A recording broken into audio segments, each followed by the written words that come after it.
मोदी सरकार के एक फैसले से चीन, पाकिस्तान और उसके दोस्त तुर्की की नींद हराम हो गई है। भारत की मदद के बदले नापाक पाकिस्तान का साथ देने वाला तुर्की पीट रहा है अपना सिर। भारत को रोकने की कोशिश में चीनी चाओमांगो के छूटे पसीने। मोदी सरकार ने कर डाला ऐसा काम कि आसमान छुएगी भारत की इकोनॉमी।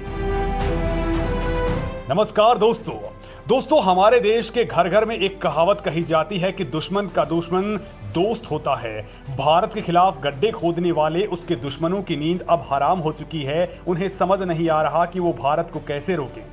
चीन ने पूरा जोर लगा दिया, लेकिन उसे मुंह की खानी पड़ी। पाकिस्तान की तो कोई औकात भी नहीं है कि वो भारत के खिलाफ खड़ा भी हो सके। कंगालिस्तान बन चुका पाकिस्तान खुद दर बदर भीख मांगने को मजबूर है। कंगालिस्तान अपने जिस दोस्त के साथ मिलकर भारत को रोकने की कोशिशों में लगा था, भारत ने उसका भी तोड़ निकाल लिया है। भारत के एक ही दांव से चीन और तुर्की का मोहरा धरा का धरा रह गया।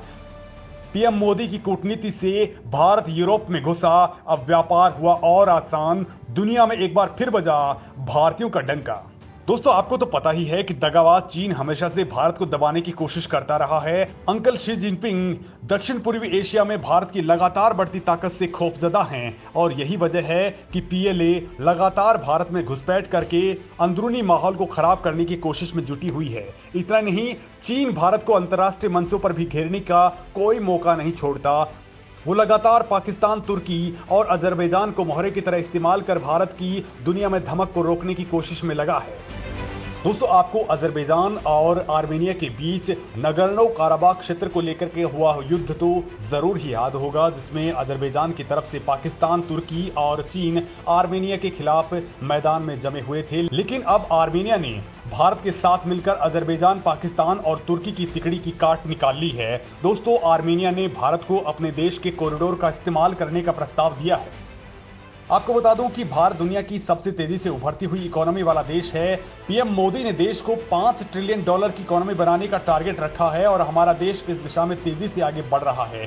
किसी भी देश को विकसित बनाने में उसके दूसरे देशों से संबंधों का बहुत बड़ा महत्व होता है और इसी को ध्यान में रखते हुए भारत सरकार लगातार काम कर रही है। दोस्तों, यूरोप एक बहुत बड़ा बाजार है और भारतीय प्रोडक्ट की वहां पर अच्छी खासी डिमांड है। लेकिन दोस्तों, यूरोप तक भारत को पहुंचाने के लिए लाल सागर और स्वेज से घूमकर आना होता है। लिहाजा अब आर्मेनिया ने एक तगड़ा खेल किया है। आर्मेनिया के एक फैसले से भारत की किस्मत चमक गई है, क्योंकि अब ना तो हजारों करोड़ डॉलर खर्च होंगे और ना ही पेट्रोल और डीजल की मार पड़ने वाली है। दोस्तों, ईरान और भारत के बहुत ही करीबी रिश्ते रहे हैं। ईरान के चाबार बंदरगाह को भारत सरकार ने विकसित किया है। इसके अलावा भारत और रूस पुराने मित्र हैं, लेकिन अधिक दूरी के कारण भारत और रूस के बीच व्यापार में दिक्कतें आ रही थी। चूंकि बीच में नापाक पाकिस्तान का दोस्त अजरबैजान बैठा हुआ है, जो कि भारत से पहले ही खार खाए बैठा है, लेकिन आर्मेनिया ने इस समस्या का तोड़ निकाल दिया है। तुर्की, पाकिस्तान और अजरबैजान के गठबंधन से परेशान आर्मेनिया ने भारत को ईरान के रास्ते रूस तक पहुंचाने वाले ट्रेड कॉरिडोर को अपने देश से गुजारने का बड़ा ऑफर दिया है। आर्मेनिया के इस कदम से पड़ोसी अजरबैजान हक्का बक्का है और इसमें भारत की बल्ले बल्ले हो चुकी है। मित्रों, आपको बता दूं कि ये कॉरिडोर मुंबई पोर्ट से ईरान के बंदरगाह अब्बास पोर्ट से होते हुए आर्मेनिया और रूस को कनेक्ट करेगा। इस कॉरिडोर से अब भारत अजरबैजान को बाईपास कर देगा। अब फारस की खाड़ी और ब्लैक सी के जरिए भारत रूस और यूरोप में घुस सकेगा। दोस्तों, आपको पता ही है कि आर्मेनिया के विदेश मंत्री भारत दौरे पर आने वाले हैं। उससे पहले ही आर्मेनिया ने भारत को यह गिफ्ट दे दिया है। दोस्तों, भारत बड़े पैमाने पर सामान रूस से ईरान के रास्ते मंगवाता है और ये रास्ता अजरबैजान से होकर के जाता है और अजरबैजान पाकिस्तान का दोस्त है, ऐसे में उसकी भारत से नहीं बनती।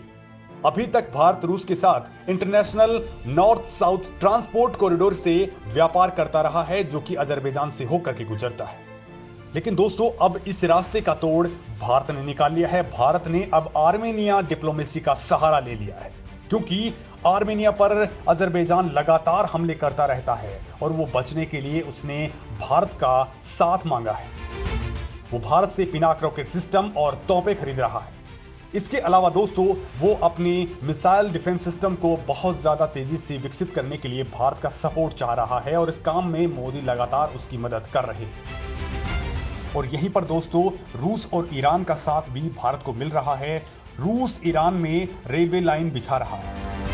जिसका फायदा भारत को ही मिलने वाला है, क्योंकि दोनों इस रेल लिंक का इस्तेमाल करके आर्मेनिया होते हुए ईरान जॉर्जिया तक अपनी पहुंच बना सकते हैं। खास बात यह है कि ईरान में फिलहाल 165 किलोमीटर लंबी रेल लाइन बिछना बाकी है, जो कि बहुत बड़ा टास्क नहीं है। इस रेलवे लाइन को विकसित करने के लिए दोनों देशों में इसी साल सहमति बनी है। दोस्तों, इस कॉरिडोर के विकसित होने से भारत के करोड़ों डॉलर बचने वाले हैं, क्योंकि ईरान, रूस और आर्मेनिया तीनों ही भारत के मित्र राष्ट्र हैं।